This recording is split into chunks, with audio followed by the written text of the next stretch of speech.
Morning, welcome to my 21st Monday Morning Media Minute. Today is the 6th of my 7-part story on what makes stuff go viral. Today I'm beginning my 2-part conclusion to this topic. The previous 5 talks had some valuable historical content and some interesting modern fluff. But the reason I selected this topic in the first place was to address a far more significant matter: discrimination. In our modern world, we're bombarded daily with claims of how unjust our society is. Why don't you get that bird? For the last month, go and film the bird. You are? For the last month, that bird has been running itself into that window thousands of times a day. It's a female cardinal, and yesterday I went out there and asked it why it was doing that, and it flew off to the branch and sang to me. Very pretty song. But I don't know what the bird's doing. If anybody has come up with an idea of why birds choose to run into a window thousands of times a day, why don't you put it on my wife's Facebook page. And that's not really an owl. It's plastic to try to dissuade the cardinal.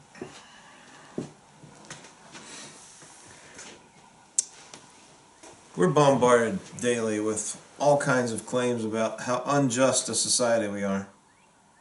If you believe in maintaining the core values of civilized societies passed down through the centuries, you're now labeled with any number of invectives about minimizing your relevance, or if possible, canceling your voice completely. Noise-canceling headphones are all the rage, but they're not intended to cancel people who you just disagree with.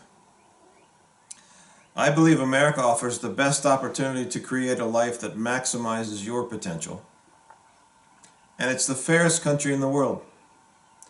Just because you fall down, just because you fail, doesn't mean something was unfair. Bad decisions fueled with poor preparation deserve to fail. We can improve as a society, especially in opportunities for those stuck in inner-city cycles of failure. But solutions are available if politicians have the courage to implement them. The current non-dialogue, cancel culture, abuse of power structure is destined to fail. Many people listening to me look to the Bible as their guide. But Jesus didn't live in a free society. The Romans weren't interested in dialoguing with nonconformists. Even still, Jesus never taught violence was the solution to any problem. Jesus taught non-compliance to man's laws was only appropriate when they conflict with God's laws. But we live in a free society. If a cause is just, we have the power to change peacefully. Some examples. In 1930, Gandhi led a peaceful protest against a British law forbidding the collection or sale of salt. Think the Boston Tea Party. Well, this was the Indian Salt Party. Britain had ruled India for 82 years, during which time they maintained a monopoly on the sale of salt. Indian politicians had complained for decades about the tax with no relief. Gandhi had a better way. He started walking with 78 fellow travelers to protest the high taxes.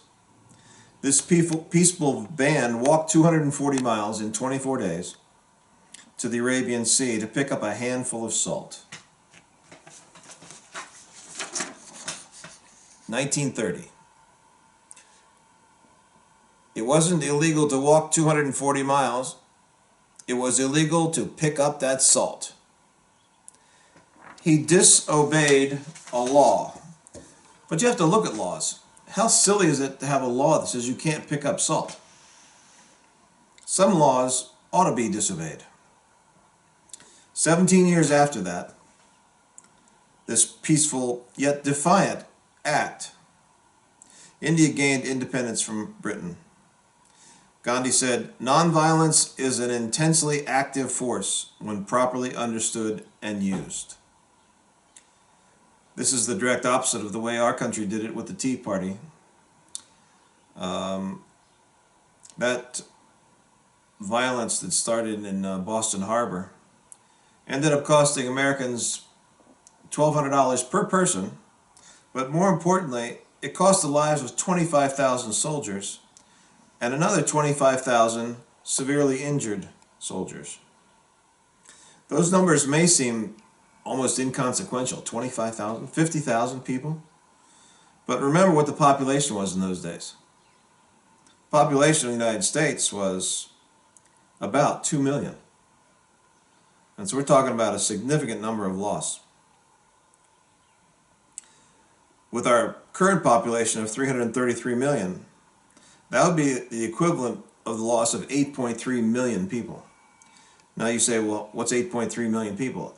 That's more than the population of the 10 least populated states that we have today. You say, what are those states? New Hampshire, Maine, Montana, Rhode Island, Delaware, South Dakota, North Dakota, Alaska, Vermont, and Wyoming. You wipe out all those people, and that's proportionally the number of people we lost in the Revolutionary War. Considered another way, that's 14 times the COVID-19 deaths that America has experienced so far.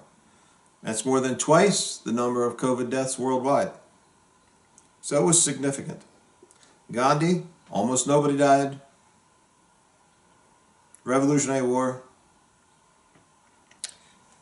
Another example. History says the first Europeans to come to America, they came for religious reasons.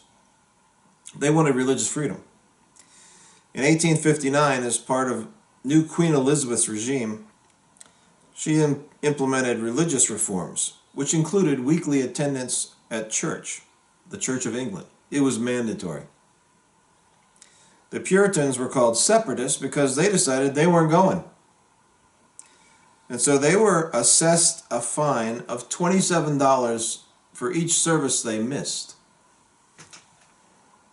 So they're looking for some other place. In 1603, Elizabeth's first cousin, twice removed, became king, King James I. He continued the oppression in England. Yes, that's the King James Bible guy. He continued the oppression in England, so the Puritans left. Yes, the Puritans left when King James Bible guy was ruling England. They heard about religious freedom in Holland, so they went to Holland. But they didn't like Holland either, because they found Dutch culture too permissive to raise their children. I would too. I still think it's too permissive. I've been there.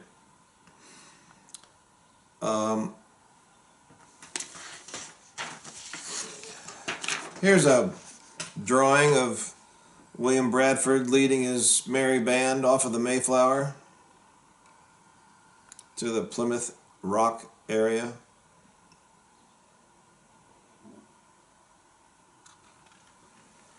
William Bradford, this guy that's obviously the leader, he spoke of the great licentiousness of youth in Holland and lamented of the evil examples and manifold temptations of the place. Wonder what he thought of modern-day America.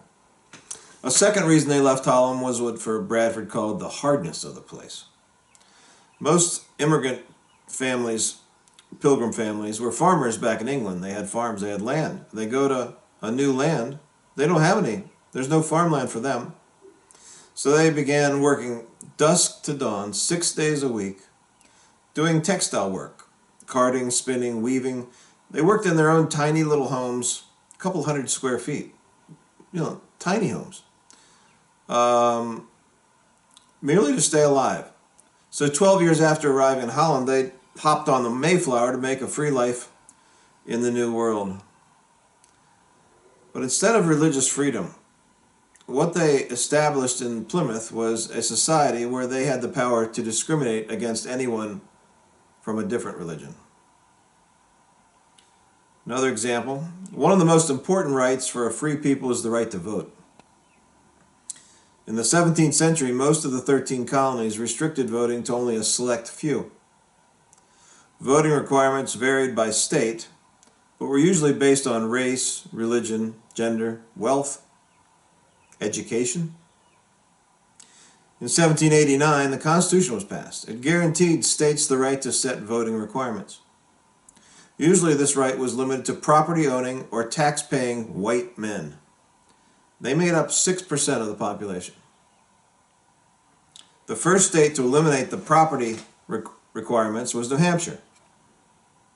They called themselves the first state in 1792. And 64 years later, the last state did. It was North Carolina, the last state to remove the property requirements. That was 1856.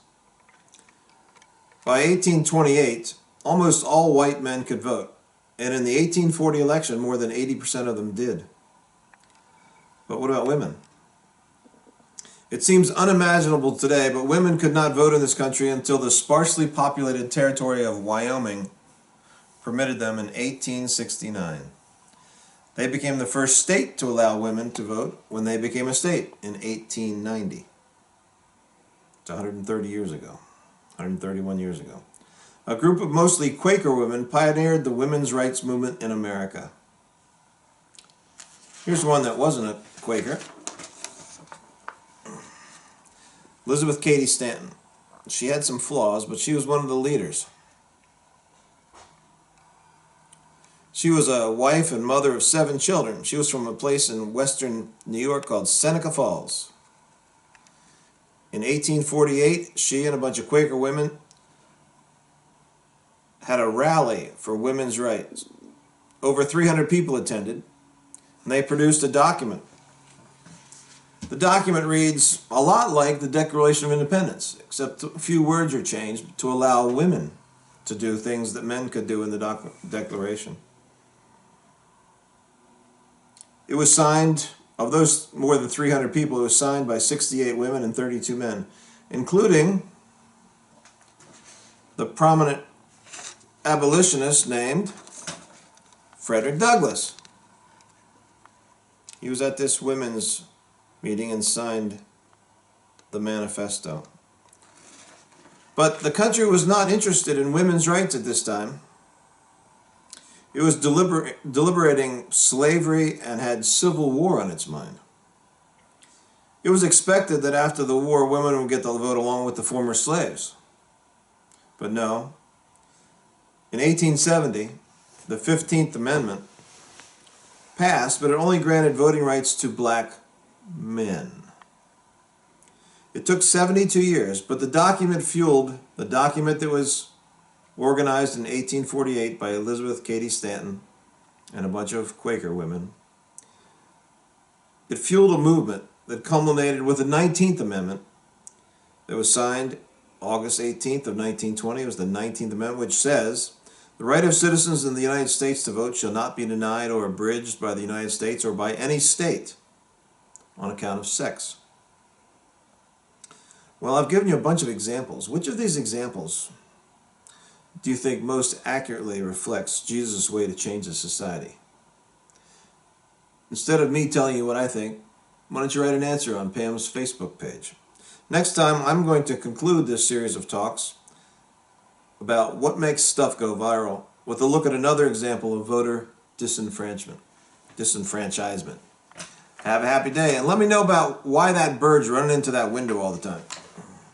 What I did was I put that fan out there, and I'm about to do it again, since it's not going to rain today, and the fan will be blowing and turning, and the bird will go away.